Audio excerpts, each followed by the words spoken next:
Hey, happy Monday, everyone. Today I wanted to show you how I made this. This is one of Tim's burlap canvases, and it's got the nice wood hardboard on there so that you have a nice stiff substrate to put your embellishments on. These are the roses that I made with the Victorian floral ATC cards. I had a few left over, and this is, let's see, I used one of the newer dies, the Eiffel Tower and Fleur-de-Lis, and then one of our older dies, the old jalopy. I really like this die, and can't always find something to use it on, but I did today. This part right here is some of the texture treads UT that we did with last week's meld art, and then this is a one of his word things like one of these, and I bent this and made a bracelet out of it with the ends off because I broke one of the ends, so I cut them both off. This is also UT, made from a mold from Mold and Pour. And so it's just, you know, a lot of stuff thrown on top of here. But the one thing I really want to show you how I did was how I got this really cool finish on the jalopy and the Fleur-de-Lis and the Eiffel Tower. I don't know if you can see that it's got some glimmer on it, but it does. And I'll try to get some close-up pictures for you. But the way I did that was with the new Tattered Angels naturally aged paint systems, and this one is bare metal, and it's weathered copper, and it comes with 4 bottles. This one is Splash, and it's chalkboard. This one is a glaze, and it's coconut shell. This one is Verdigris Glimmer Mist, and this one is Bronze Glimmer Mist. And it's really nice because it comes with an instruction sheet that shows you, oh, there goes the bell on my phone. Let me take care of that. Okay. And it gives you an instruction sheet with how to get the look that you're buying it for. So I'm going to show you how to do that real quick. And let me grab a piece of cardstock. Here it is. Some cardstock. And you can do this with your instructions right in front of you, but I'm going to show you because it's really pretty easy. You want to make sure that when you shake your glimmer mist that you do them from side to side. I'm going to turn it this way. And you want to have the area around you protected, and I do. I mean, as protected as my work surface gets here in my art room. Cat hair is off. So first you're going to start out by spraying very liberally and very wetly with the bronze, and you want it to pool. So you see I'm doing it very heavily. Okay, now while that's wet, then you're going to come in with the Verdigris, and we're going to again spray that so that it pools. You're going to do this while this is still wet. Okay? While that's still wet, you're going to come in with your chalkboard, with the Splash chalkboard. Okay? Got pooling still, got lots of moisture, lots of wet ink. So then we're going to start with the glaze. And you can splotch it on, drop it on, however you want to do it. I'm going to use a round brush, and I'm just going to get in there, and I'm just going to go like this with it all over the place. And as you notice that it's dispersing. Okay, so let me rinse that off. Now while this is all still wet, now I'm going to still put some more direct sprays on there. I'm going to go back to the Verdigris. Put some of that on, and some of the chalk.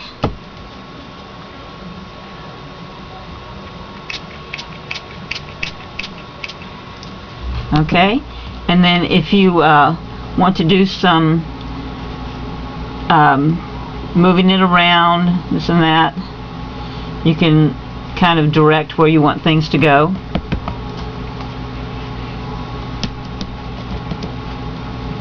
I'm going to put a little more bronze on there. Now I've used up quite a bit of the bronze just in 2 applications, so this is a 1 ounce there, and that's really making that move. This is a 1 ounce container, so if you like this and want to do some more of it, then you may want to go invest in a large bottle of the bronze glimmer mist. Let me put the lid up on the glaze so that I don't spill it, because I'm kind of like that. Now see how this is really kind of coming into its own? That's diffusing everything, and there's just a really pretty glimmer on there from the bronze. Now I'm going to move this out of the way. So if you notice that I've got a lot of ink sprayed around, and what I did is I took another piece of cardstock and I just sprayed it with water. Let me grab, I just got a little scrap here, and sprayed it with water. Just kind of moisten it, break the tension of the surface a little bit, and then I'm just going to go ahead and just drag it right through. Oops, sorry.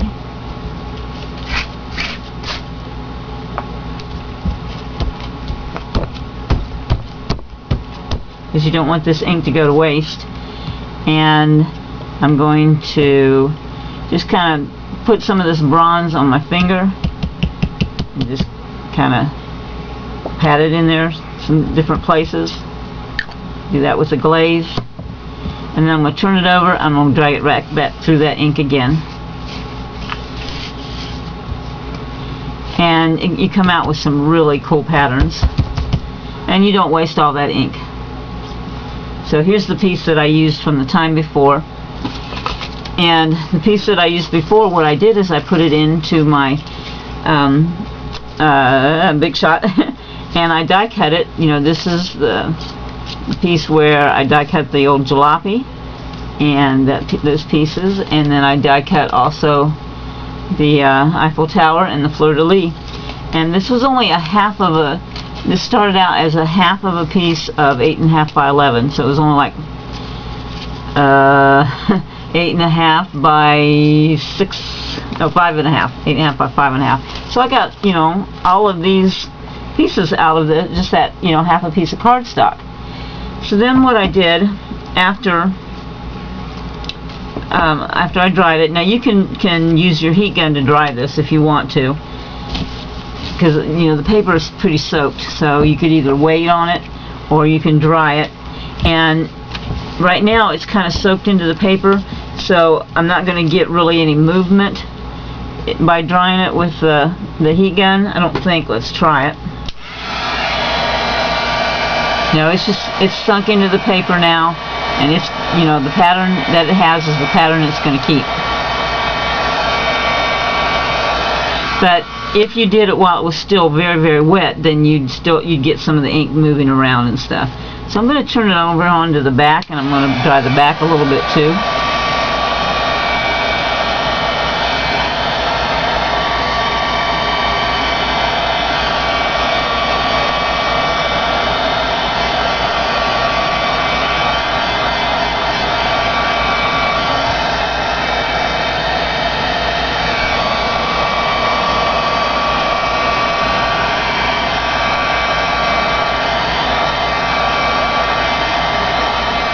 Now here's something that we could do that I hadn't thought of before. Let's see, I think I might have some alcohol. Yeah, I've got some alcohol here sitting here on my table. So I'm going to put some of that in my fingers, and I'm going to spritz and flick it. Well, pour and flick. And that's giving me just a little bit of movement also. It's giving me some more texture in there, and then you can also go in there and do some blotting, so you have some more interest in that. I kind of like that alcohol in there. That's pretty cool. And then again, you want to dry it down.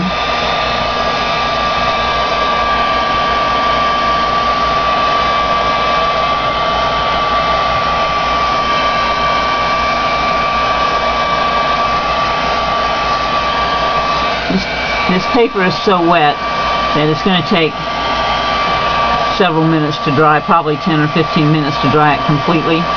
But I'm kind of trying to get it just dry enough that I can work a little bit more with it, because I want to show you what else I did after I cut out my die cuts. Okay, it's still damp, but I think I can work with it. So what I did to get this depth was, I put Vintage Photo Distress Ink around the edges of the burlap and also the black soot. So let's do that real quick. I'm just going to do this around this edge here. So first I put the Vintage Photo on.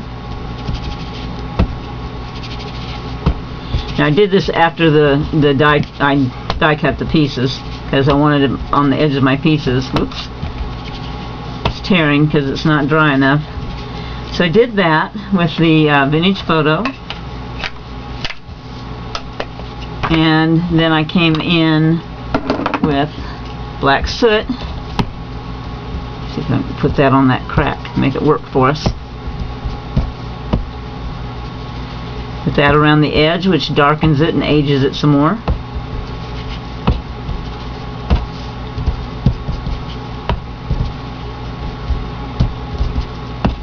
You can maybe put a little bit here and there in the middle. So you've got that. Then what I did was I took some powders, some bronzing powders. I used bronze and I used copper, but it fell off my table. There it is. And I just put my finger in, got some on my finger, and then just did some rubbing here and there.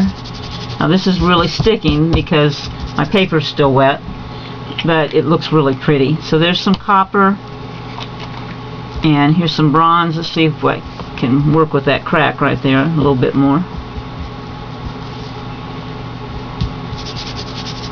And I just, put them on my finger and just spread them around, because I think it looks better random like that.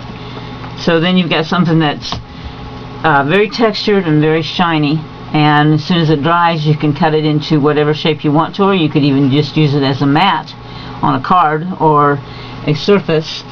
I've got just a little square plaque here, and what I'm going to do is I'm going to cut it to fit the top of that plaque, and then I'm going to embellish that plaque after I glue it on there, but it's going to have to dry first.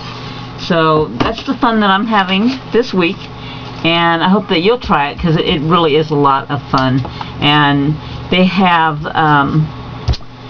let's see, there is at least at least 18 different finishes. There are some that are fine wood, there are some that are in this, there are 4 that are in this category of bare metal. There are 6 in the category of fine wood, including antique hickory, bamboo, chestnut, mahogany, several things, and white West pine, and I can't remember the last one. And then there's some that are in architecture, and that's like peeled paint and concrete. And then there are 4 that are in, oh my goodness, what's the other category? There's architecture, bare metal, fine wood, and there's one more category, and I just can't remember it right now. I wish I could. I'll put it in the text of the blog down below, because I'll look it up after I get done filming. And I hope you try this, and I'd love to see what you come up with if you do. So have fun, and I'll see you next week. Bye.